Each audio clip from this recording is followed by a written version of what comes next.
Maneno manne ambayo kila mwanamke angependa kuyasikia kutoka kwa mwanaume. Maneno manne ambayo kila mwanamke angependa kuyasikia kutoka kwa mwanaume. Natamani kukuuliza swali. Kuuliza maswali wewe mwanaume, kama una mke au una mpenzi au una rafiki wa kike, je, unajua ni maneno gani mwanamke angependa kuyasikia kutoka kwako? Na kama unajua au kama haujui, basi tega sikio nikwambie maneno haya manne ambayo kila mwanamke angependa kuyasikia kutoka kwenye kinywa cha mwanaume, angependa kuyasikia kutoka kwenye kinywa cha mume wake. Kama wewe ni mara yako ya kwanza kuungana nasi kwenye channel yetu hii pendwa, unaweza ukasubscribe kisha ukabonyeza kitufe cha alama ya kengele. Kwa kufanya hivyo, utakuwa wa kwanza kupokea updates mbalimbali tunazozifundisha kupitia channel yetu hii pendwa. Twende moja kwa moja. Maneno manne ambayo kila mwanamke angependa kuyasikia kutoka kwa mwanaume. Neno la kwanza, kila mwanamke anapenda kujua, usikia ni kwa kiasi gani unampenda.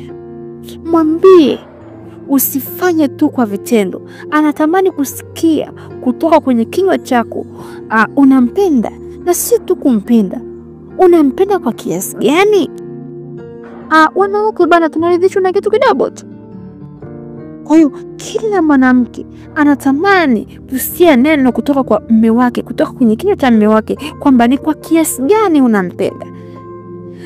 Kama nilivyokwisha kuambia jamani, mwanamke huwa saikolojia inasema kwamba mwanamke anasahau kila baada ya dakika 3 huwa anasahau kwamba anapendwa. Kwa hiyo just fanya desturi, fanya utaratibu wa kuwa muongelesha, unaongea, unaonesha ni kwa kiasi gani unampenda. Anatamani sana kusikia hilo neno kutoka kwako. Mwanaume huwa mnajidanganya kuwa labda ukimwambia mwanamke unampenda, kila mtu atamwambia unampenda atavimba kichwa. Hapana. Sasa nikuulize kwamba labda unataka je avimbe miguu? Hapana. Msifie, mwambie unampenda ukijua kwamba kila baada ya dakika 3 mwanamke huwa anasahau kama anapendwa. Hiyo ni saikolojia inasema hivyo. Na neno la pili ambalo kila mwanamke anatamani kulisikia kutoka kwenye kinywa cha mume wake, anatamani kusikia upo tayari kiasi gani kumlinda. How much are you ready to protect her? How much are you ready to protect her? Mwanamke hawezi kuvumilia pale anapoona ulinzi wake unatetereka, anapoona ulinzi wake unayumba, anapoona kabisa pale alipo labda hamna amani, anashindwa kusimama. Labda anapoona unashindwa kusimama upande wake, unasimama upande wa wazazi, unasimama upande wa marafiki, unasimama upande wa watu wengine, unashindwa kumsimamia, anajiona amesimama mwenyewe. Mwanamke huwa anatetereka sana. Kwa hiyo wewe mwanaume ujue kwamba mwanamke anatamani kusikia upo tayari kumlinda kwa wakati wote na kwa hali yoyote, kubaki na yeye, kumlinda, kumdefend. Na neno la tatu ambalo kila mwanamke angependa kusikia kutoka kwa mwanaume wake, upo tayari kwa kiasi gani kumshirikisha. Upo tayari kwa kiasi gani kumshirikisha. Mwanamke anatamani sana kuona upo tayari kwa kiasi gani kumshirikisha, kuwasiliana naye, kwa kumshirikisha mambo yako, ajue una watoto wangapi, unatoa nje wangapi, labda ulipata watoto labda kabla ya kumuoa, anatamani ajue. Ulipata kiwanja, anatamani ajue kwamba una biashara. Sio vizuri kumficha mke wako. Simwambie tu kwa sababu tayari umesharidhani mke wako. Anatamani sana kujua mambo yako, anatamani sana kuona ukimshirikisha kwenye ABCD zako. Usimfiche.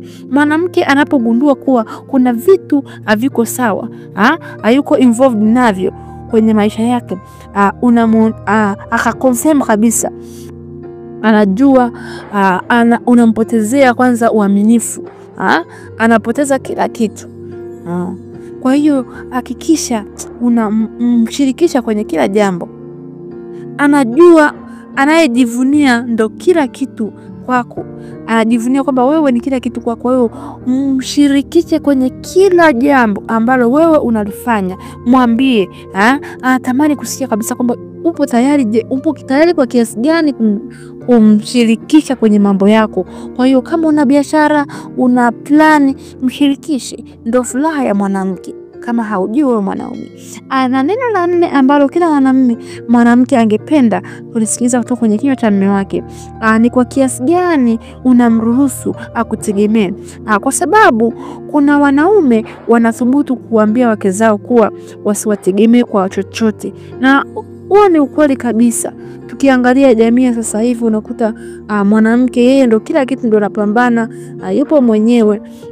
Mume wake tena unakuta kabisa anathubutu kumwambia kwamba usinitegemee kwa chochote, pambana na hali yako. Kwa kweli wanawake wanaumia sana na mnawavunja mioyo sana. Kwa hiyo mwanamke anatamani sana kuona kwamba unamruhusu kwa kiasi gani akutegemee.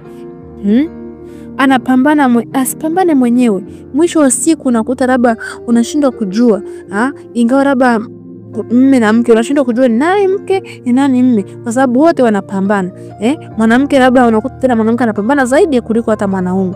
Kwa hiyo mwanamke anatamani kujua ni kwa kiasi gani unampa fursa ya kutegemea, unampa fursa ya kutegemea. Anatakiwa awe na asilimia kadhaa kwamba anakutegemea wewe. Ajue kwamba asilimia kadhaa anakutegemea wewe. Si labda unakuta labda 100% unakuta kabisa mwanamke yeye ndo kila kitu, ndo anafanya kazi, ndo anafanyaje, ndo anajitegemea, ndo alisha watoto. Hiyo inakuwa sio. Kwa hiyo mwanamke, furaha mwanamke anapenda kusikia wewe mwanaume ukimwaminisha kwamba wewe upo tayari akutegemee. Ni furaha kubwa kwa mwanamke. Ni matumaini yangu kwamba umejifunza kitu. Wewe mwanaume, ni matumaini yangu kwamba umejifunza kitu. Kama ulikuwa hujui kwamba ni vitu gani ambavyo wanawake huwa wanapenda kuvisikia kutoka kwenye vinywa vyenu, kutoka kwenye kinywa chako wewe mwanaume, na matumaini yangu kwamba umejifunza. Hakikisha usije ukafanya kama umejifunza, kama umesikiza hii video kuanzia mwanzo mpaka mwisho, naamini kwamba umejifunza. Basi fanya maboresho ili familia yako au ndoa yako iweze kudumu, iweze kuwa furaha na amani na upendo siku zote. Ninakupenda. Karibu.